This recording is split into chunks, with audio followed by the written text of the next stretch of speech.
All my life he told me God was watching, but the nights he came into my room, I wondered why God didn't stop him. My name is Clara Mae Johnston. I'm 74 years old. I was born and raised in Birmingham, Alabama, deep in the Bible Belt. For decades I was silent, but not anymore. If you're from a small southern town like mine, or if you ever felt silenced in your own home, leave a comment with your city and share this video. Someone needs to hear it.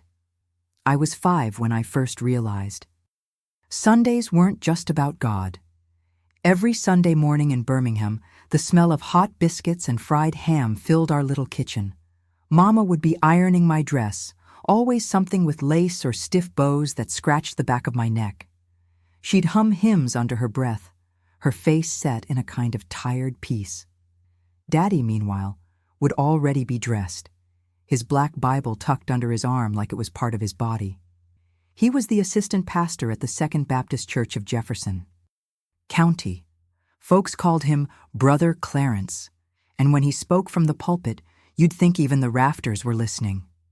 Purity, he'd say, isn't just a virtue, it's a shield, a gift you give to the Lord.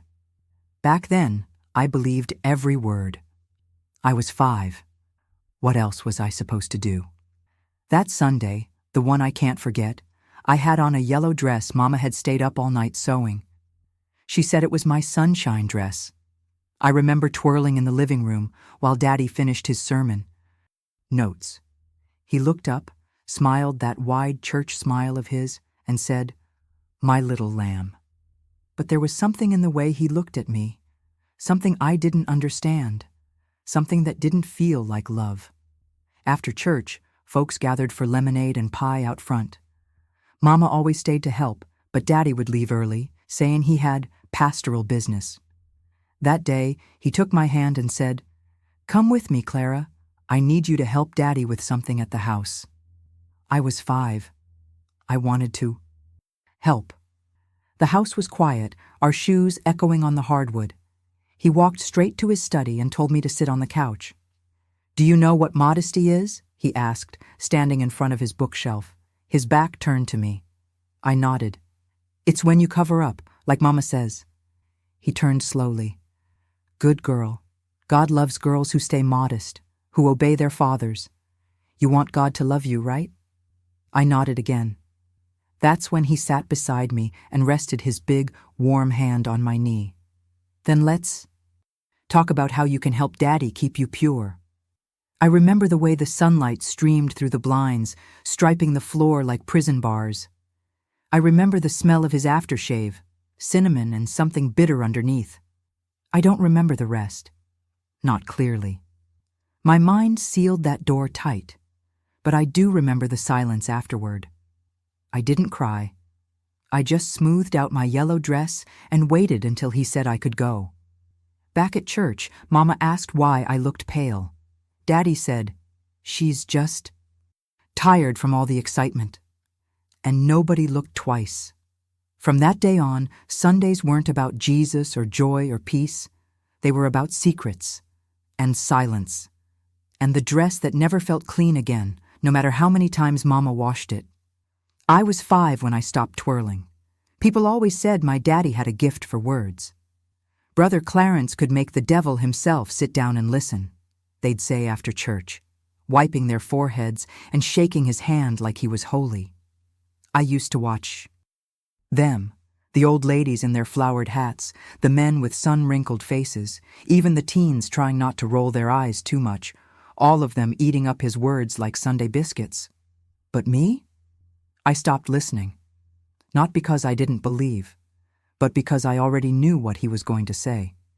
He had one sermon he liked more than any other, preached it every third Sunday, called it "The Garden Must Be Guarded."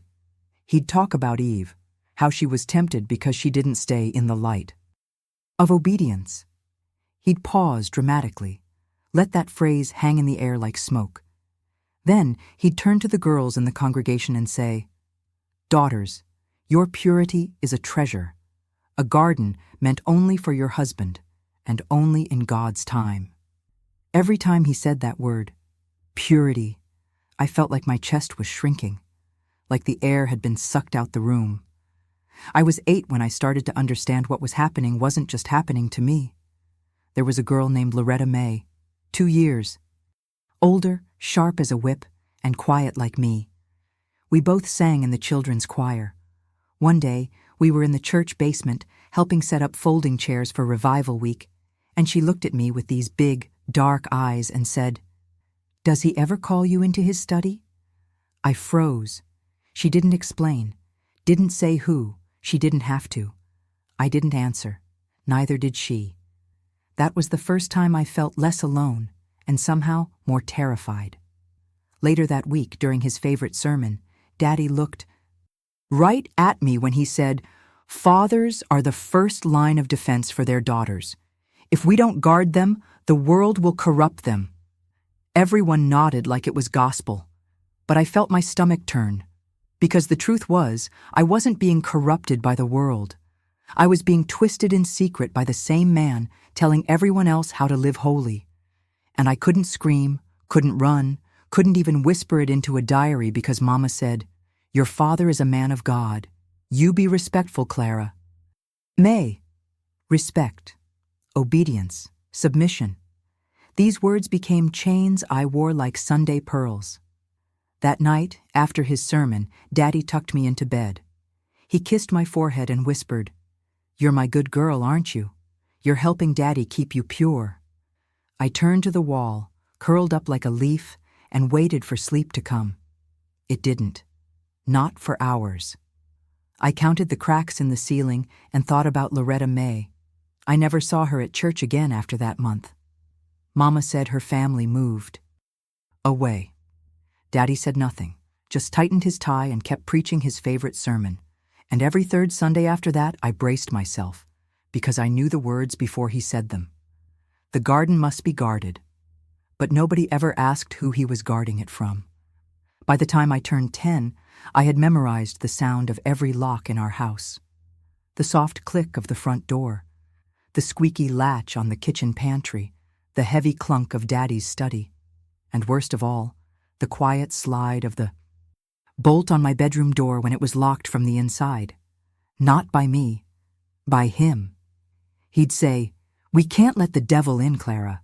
Temptation comes in through the cracks." And then the bolt would slide. That door became a symbol of everything I couldn't escape. I'd lie still, holding my breath, staring at the open Bible he always brought in with him. He'd place it on my nightstand like it made what came next holy.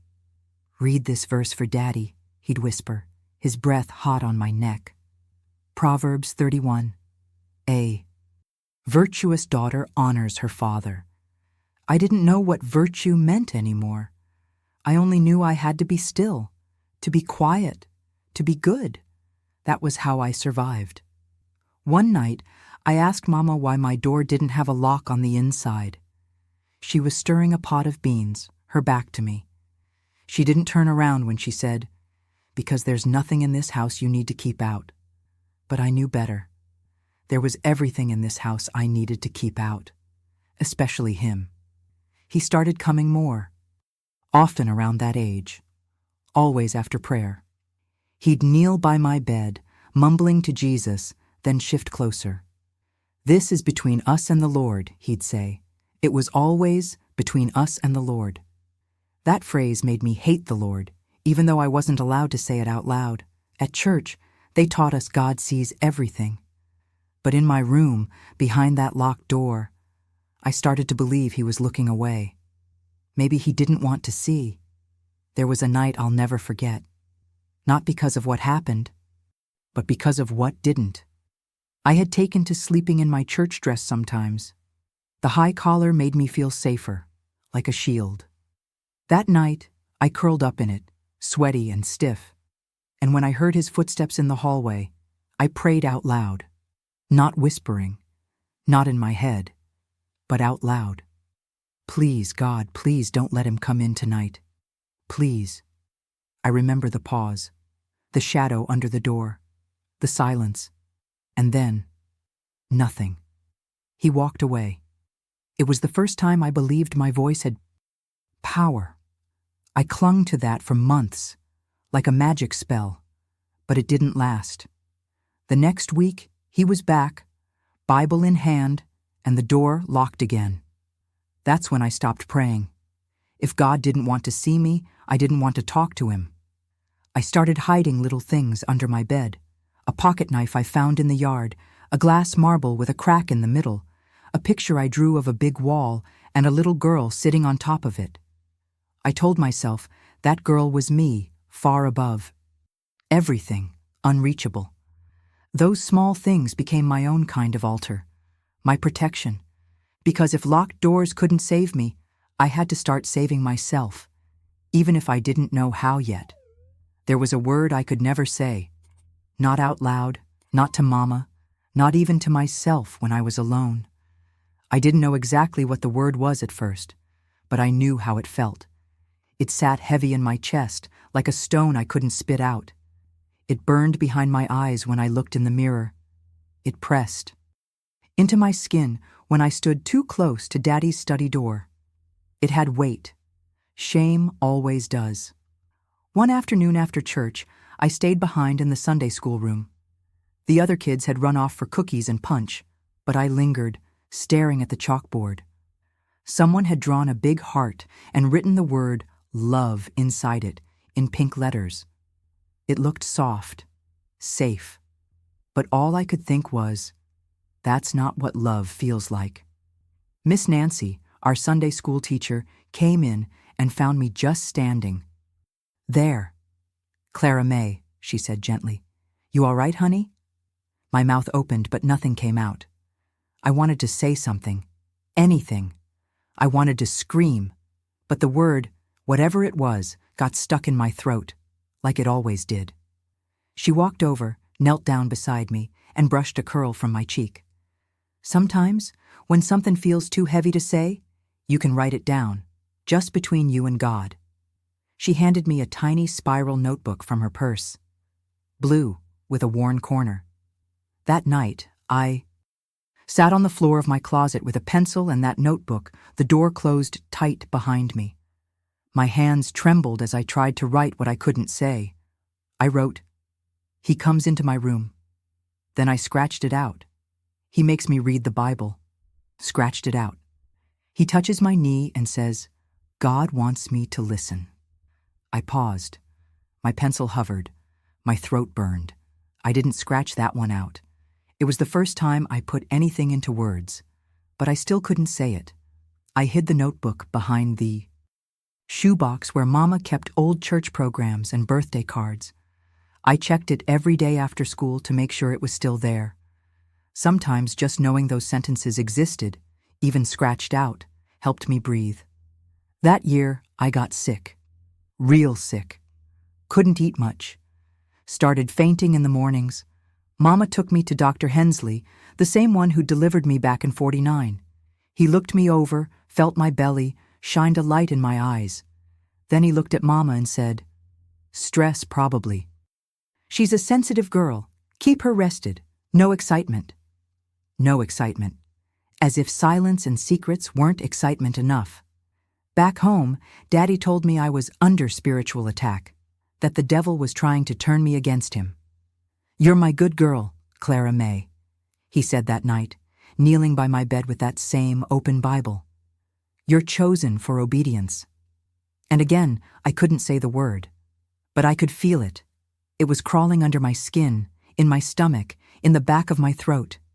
It was the word that meant what he did was wrong, but I didn't know how to give it shape yet. It would take decades. For now, all I had was silence, and a notebook with one half-written sentence, and the desperate hope that someday that would be enough to start. I used to love the smell of fresh laundry. Mama would hang our clothes out back, and the Alabama sun would bake them crisp and warm. Bed sheets flapping like sails, dresses dancing in the breeze. It was simple, comforting, pure. But by the time I turned 12, even that scent started to make me sick. Because Sunday mornings became a ritual of pretending. And my dress, always white, always ironed, always modest, felt less like clothes and more like a costume, a disguise.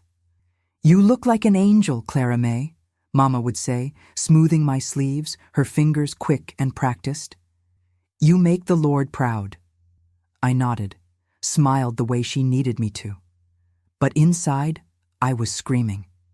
The worst thing about being 12 was that I was old. Enough to understand what was happening, but still too young to escape it. That was the year Daddy started calling me his little bride.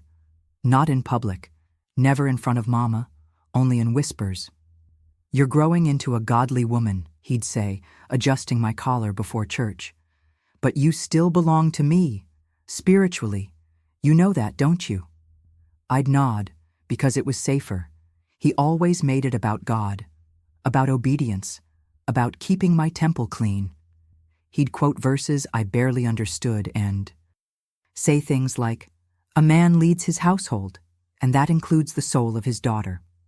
It confused me, twisted me up inside. How could something so ugly be wrapped in so many holy words? At youth service one night, Sister Evelyn gave a talk about purity pledges. She passed around little silver rings, each with the word "true" etched on the side. Girls lined up, giggling and blushing, slipping them onto their fingers like engagement rings. When it was my turn, I hesitated.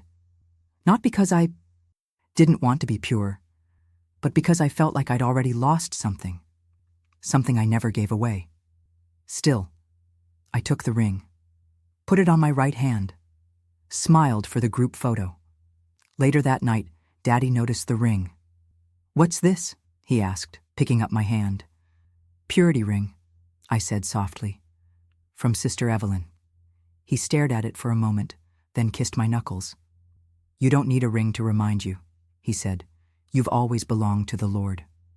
And then he kissed my forehead the icky way he always did, slow, possessive, and left the room.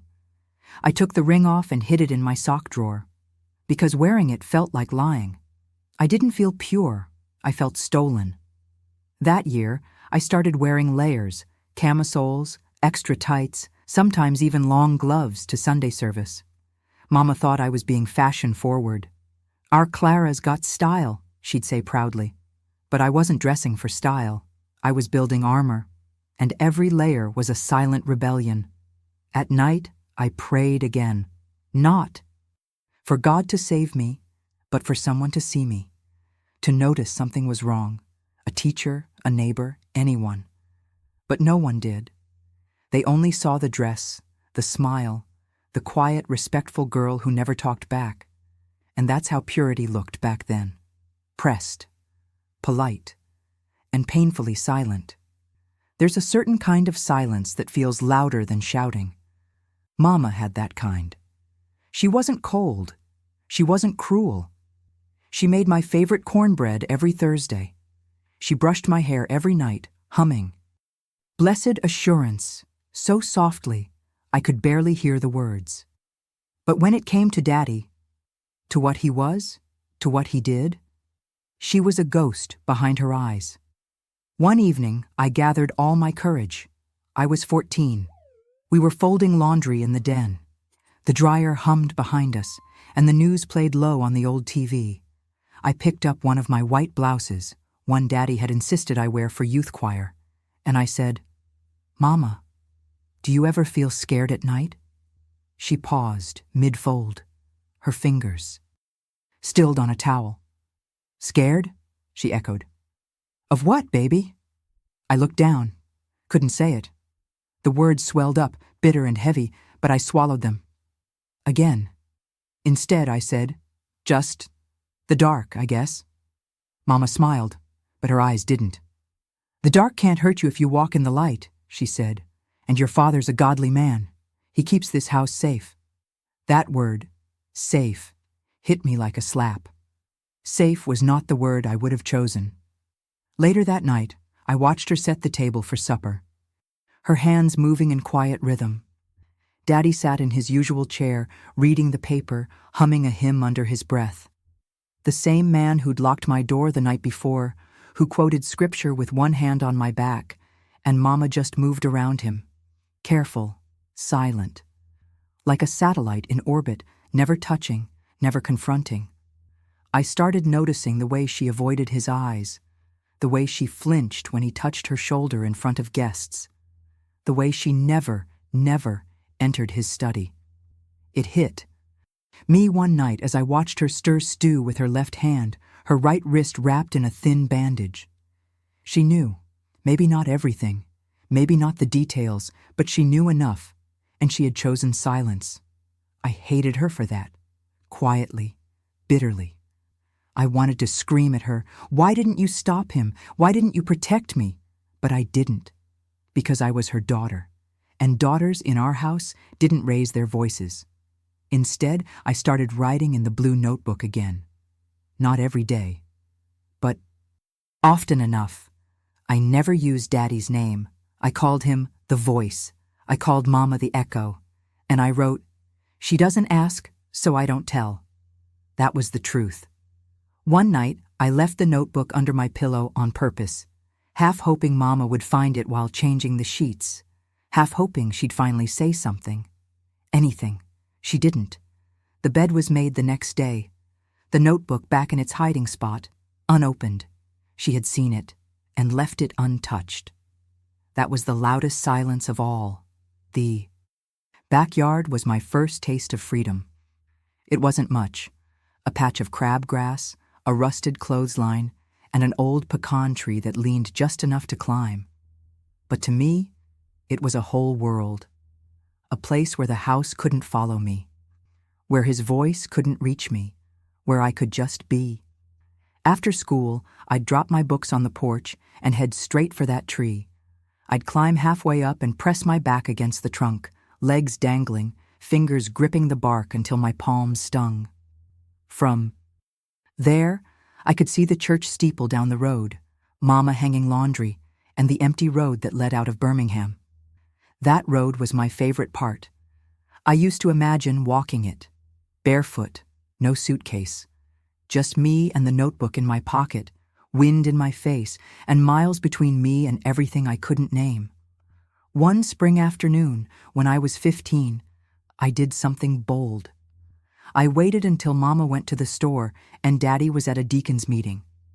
Then I packed a peanut butter sandwich, a bottle of water, and $5 I'd saved from ironing shirts for Miss Lottie next door. I shoved it all in a pillowcase and started walking. I didn't make it far.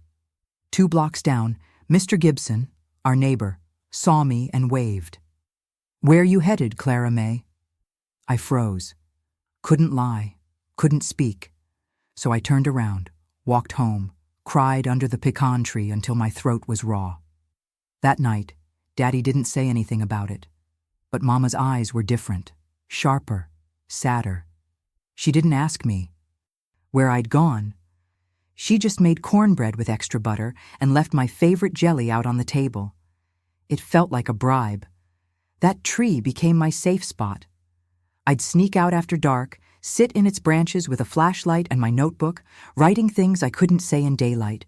Things like, "He's not a man of God. He's a man of secrets. I want to run. I want to scream. I want to live without fear. Does anyone see me?" One night, I stayed out too long. It was almost midnight, and the flashlight died. I was half asleep when I heard the back door creak open. Footsteps. My heart stopped. I pressed myself flat against the tree trunk, breath shallow. It was Daddy. He walked to the clothesline, lit a cigarette, something I didn't even know he did, and stared at the sky. Then he said out loud, "You think you're better than me, Clara?" I didn't answer. I didn't move. He flicked the cigarette onto the grass, stepped on it, and walked back inside. I didn't sleep that night. I didn't go back. Up the tree for 2 weeks. But when I did, I carved my name into the bark. Small, shaky letters. Clara M. Johnston, I am real. Because in that house, I was a ghost. But in that tree, I could prove I was alive. The blue notebook wasn't enough anymore. By the time I turned 16, the thoughts in my head had grown too big for its thin, fraying pages. So I started keeping real diaries. Not the cute kind with tiny locks and glittery covers, but old composition books Mama kept in the linen closet. The ones she used for church budgets and grocery lists. I stole 3. I labeled them Book 1, Book 2, and Book 3 in pencil, barely legible, just in case anyone ever found them. I didn't write names, just feelings, scenes, sentences I couldn't say out loud. Like, he said I belong to him, but I don't. I belong to myself. Or, I think Mama knows. I think she doesn't want to know. Or the hardest one, maybe God isn't ignoring me. Maybe he's just not real. That last sentence scared me more than anything Daddy ever did. I had been raised on hymns and hallelujahs, on pews and potlucks. Faith was the floor beneath my feet. But that sentence made me realize, maybe that floor had cracks. Maybe I'd fall through. So I tore that page out, folded it into a paper star, and buried it under the pecan tree. The diaries became my therapy, my rebellion, my proof. I hid them in different places, behind loose floorboards, under the lining of my hope chest, once even inside an empty cereal box in the jog pantry. I moved them every few weeks. I couldn't risk him finding them. Or Mama. Especially Mama. Because those pages held everything. Every time he locked the door, every verse he twisted, every feeling I swallowed whole. And most of all, every time I wanted to run and didn't. One night, I wrote, "If I die and someone finds these, they'll know I was telling the truth. I didn't want to die, but I wanted the truth to outlive me." Then came the night that changed everything. I had left Book 2. Under my mattress, just for one night. I thought it was safe. I was wrong. I came home from school to find my bed stripped, sheets in the wash, mattress flipped, and the notebook gone. I froze in the doorway. My heart thundered so loud I thought Mama might hear it from the kitchen. I waited for yelling, for questioning, for the sound of Daddy's belt. But it never came. Dinner was quiet. Too quiet. That night I checked every trash can in the house. Nothing. 2 days later, I found the notebook. Not in the trash, not in the fireplace, but in my hope chest, right where I'd hidden Book 1, as if it had never moved. But it had. Someone had read it. The only question was, who? Mama? Daddy? I'll never know. But from that day forward, Daddy stopped quoting scripture in my room. He still came, still locked the door. But the Bible stayed on the shelf. It felt worse, somehow, like even God had left the room. Her name was Jolene. She was new at school, moved from Mississippi to Birmingham. Halfway through junior year, red hair, long legs, and a voice like gravel and honey. The first time she spoke in class, the boys leaned in, and the girls rolled their eyes. But me? I watched her like a hawk. Because Jolene didn't care what anyone thought. She said what she wanted, laughed too loud, wore black boots with her school skirt. And when Mrs. Tucker told her to speak more ladylike, she said, "This is how ladies speak where I'm from." I wanted to be her so bad it hurt, but I didn't. Know how to make friends. Not really. I'd been too busy surviving. Then one afternoon in the library, she sat down beside me. No invitation, no hesitation. "You're Clara, right? The pastor's daughter?" I nodded, instinctively straightened my collar. Jolene smirked. "Your daddy sure likes to talk about sin, like a lot." I didn't answer. My heart beat faster. She leaned closer. "Want to know a secret?" she whispered. "I don't think sin looks like what he says it does." I stared at her. For a second, I couldn't breathe. It wasn't just the words. It was the way she said them, like she knew, like she'd been there. Over the next few weeks, we became something close to friends. We didn't talk about deep things. Not at first.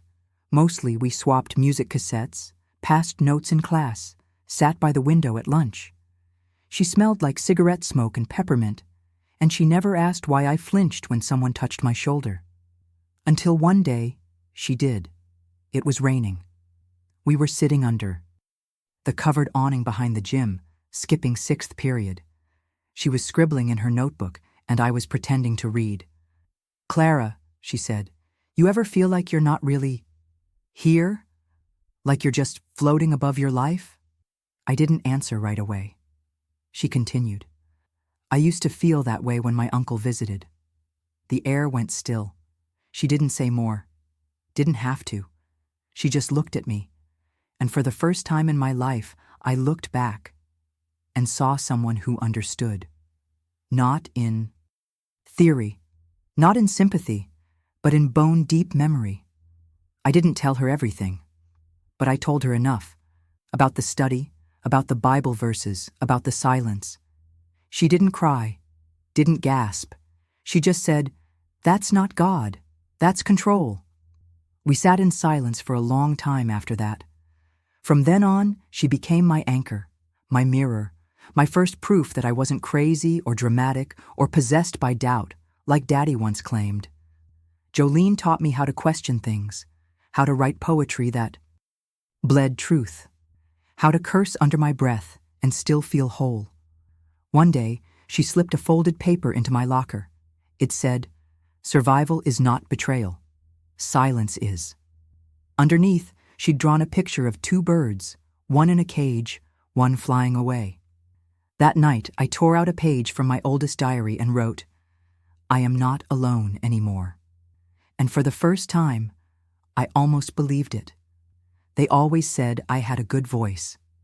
"God gave you lungs for a reason, Clara May," Mama would say, adjusting my hymn book. Before service.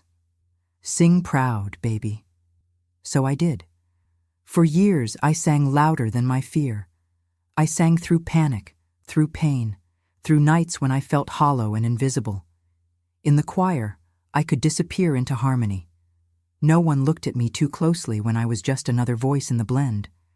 But Jolene, she heard me. One Thursday rehearsal, she sat in the back pew, arms crossed, pretending she wasn't listening. After we finished "Nearer, My God, to Thee," she caught up with me outside. "You sound like you're breaking inside," she said. I laughed, but my chest tightened. "That's what worship is," I said. "Breaking and offering." She stared at me. "You really believe that? Or did your daddy teach you to say it like that?" I didn't answer. That night, I couldn't sleep. I kept hearing myself sing, not the notes, but the ache in them, the cracks I'd been trained to cover up. Sunday came, and I stood with the choir as usual. Daddy was preaching that morning. Holiness in the Home, Part 3, of his family series. I wanted to vomit, but instead, I sang. First verse, then the second. Then came the solo. It wasn't supposed to be mine. Sister Eliza always took the lead. But that day, something shifted. She looked at me, almost like she could feel it, and gave a tiny nod. And I stepped forward. The sanctuary was silent. The piano paused. I opened my mouth and let go. I didn't sing the melody. I didn't follow the rules. I let my voice break, rise, cry.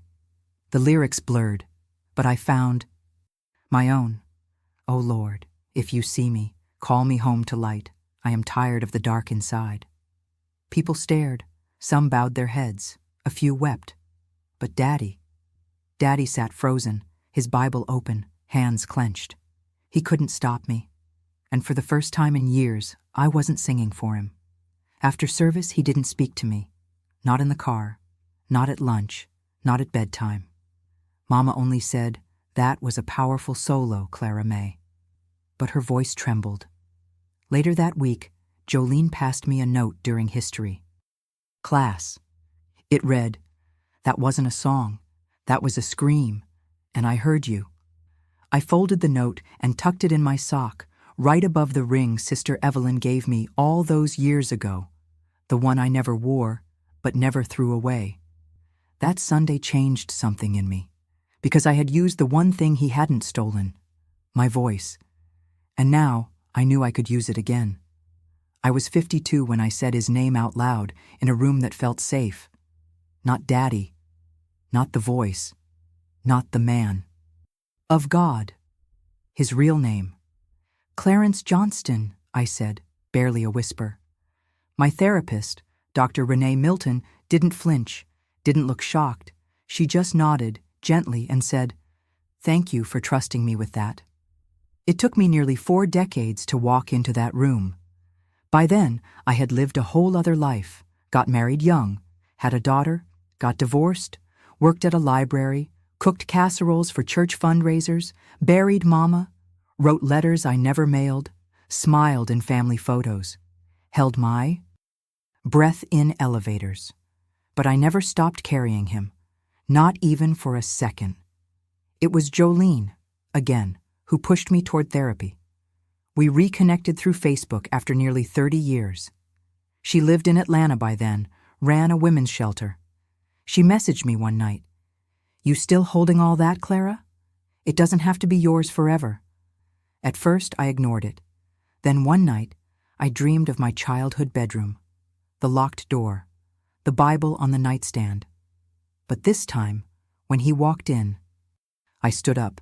I had a key in my hand. I woke up shaking. I found Dr. Renee through a women's trauma center. She was soft-spoken, with big eyes and notebooks full of patience. In our first session, she asked me why I was there. I said, "I don't know, I just don't want to carry this anymore." "What is this?" she asked. I couldn't say it yet, but session after session, I peeled it back. The silence, the dresses, the tree, the blue notebook, the way his hand rested on my knee like it belonged. There. And then one day, I said his name, and she wrote it down, just once, and underlined it. She said, "Naming what harmed you doesn't give it power. It takes its power back." I cried for an hour. We worked through the guilt, the shame, the loyalty I still felt to Mama, to the church, to the little girl in the white dress who never said a word.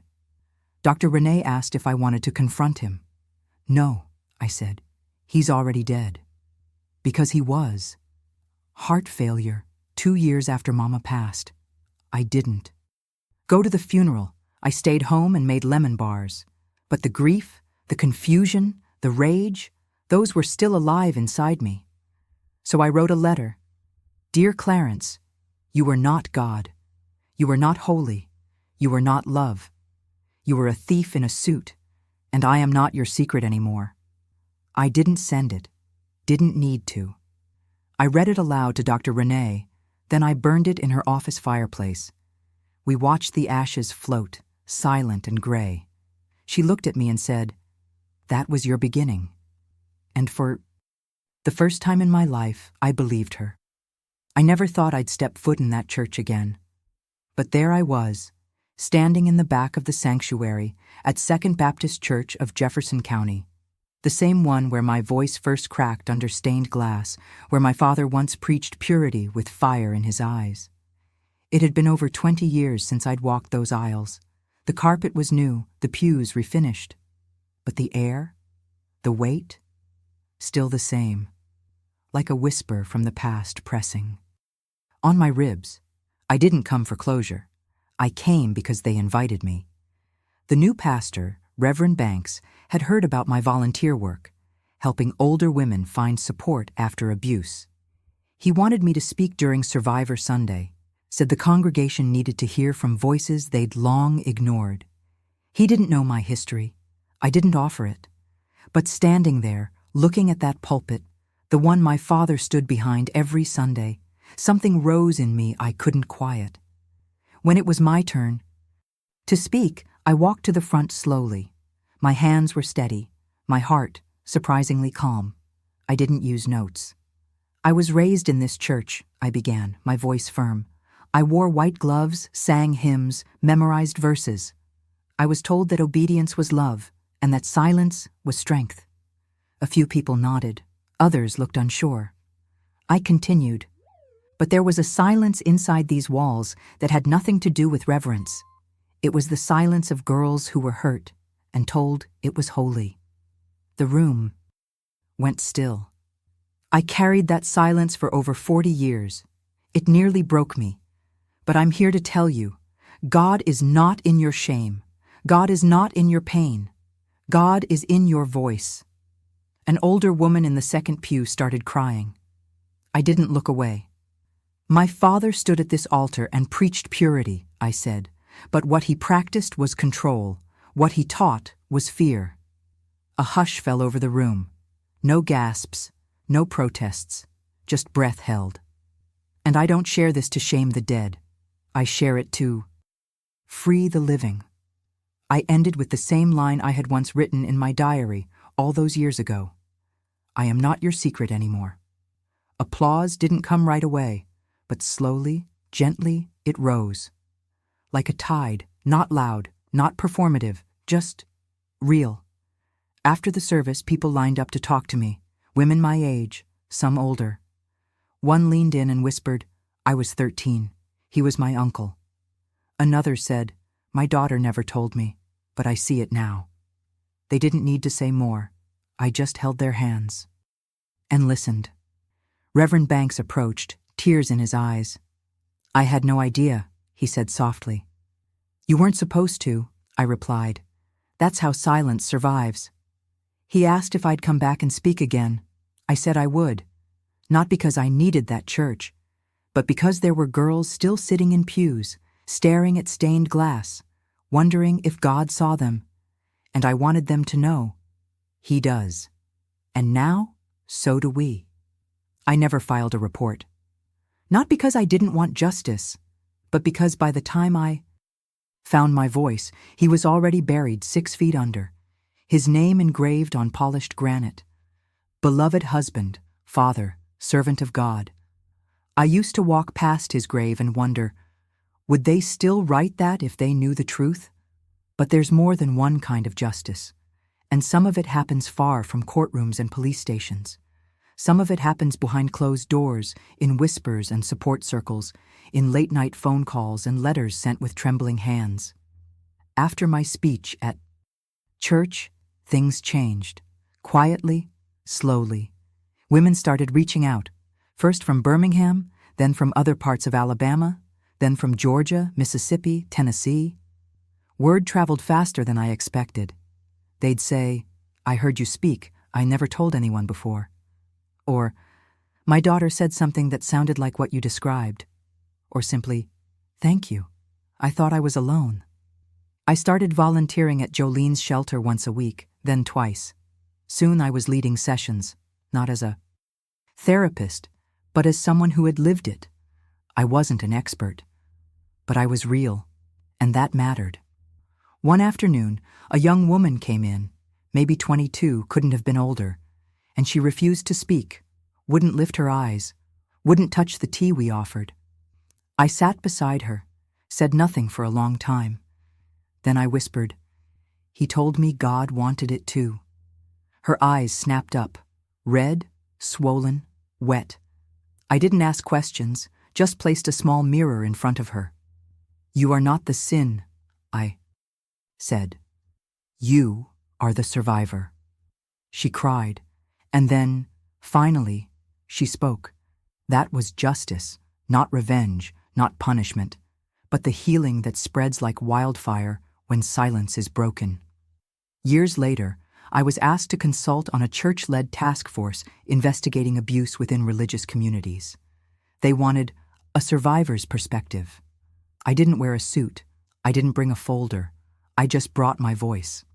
I'm not here to accuse, I told them. I'm here to make sure no girl ever sits in silence for 50 years like I did. They nodded, took notes. Some of them, especially the older men, looked uncomfortable. That was fine. Change should be uncomfortable. Justice, I learned, isn't always dramatic. Sometimes it looks like a mother finally believing her daughter, a pastor resigning quietly, a curriculum rewritten to teach boundaries instead of shame. Sometimes it looks like a diary being read by a therapist for the first time, or a blue notebook tucked into a frame placed on a desk with a plaque that reads, "Let no voice go unheard." I don't need handcuffs. I don't need headlines. I need the next girl to know she can speak and be heard. I am 74 years old. My hands are wrinkled. My knees ache in the morning. I forget where I leave my glasses half the time.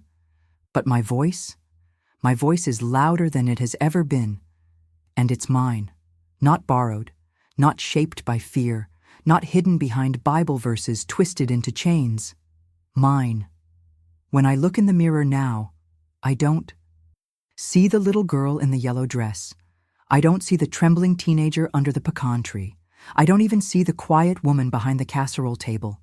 I see Clara May Johnston, a survivor, a truth teller, a grandmother who teaches her granddaughters that their body is their own, their silence is not sacred, and their voice is power.